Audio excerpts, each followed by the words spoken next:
Okay. ఇప్పుడు మీ మీ నాన్న topic చెప్పావు కాబట్టి సో డిసిప్లిన్డ్‌గా చెప్పాలి యాహ్! నేను. సో మీ నాన్నగారు బేసిక్‌గా చాలా డిసిప్లైన్డ్, చాలా స్ట్రిక్ట్.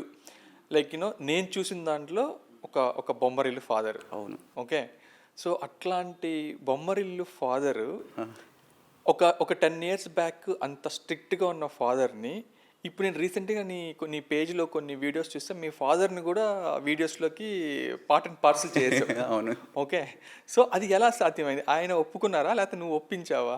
నా ఫస్ట్ స్టార్టింగ్‌లో అయితే ఎందుకురా ఈ వీడియోలు ఇప్పటికీ అన్న, ఇప్పుడు ఇంత వీడియోస్ జరుగుతుంది, జనాలు చూస్తున్నారు, తర్వాత ట్రయల్స్ అవుతున్నాయి. అయినా కూడా మా నాన్న అప్పుడప్పుడు మధ్య మధ్యలో యూపీఎస్సీ నోటిఫికేషను, ఎస్బీఐ నోటిఫికేషను పంపించి, వీడియోలేమి ఫుడ్ పెట్టదు నాన్న, ఎందుకు నువ్వు ఎస్బీఐ పీఓ రాయి, లేకపోతే యూపీఎస్సీ రాయి అంటుంటాడు. నేను అన్నాను, నాన్న చదవడాలు పాస్ అవ్వడాలు మన వల్ల కాదు, ఒకప్పట్లో నీ బలవంతాన ఇవన్నీ చేసాం.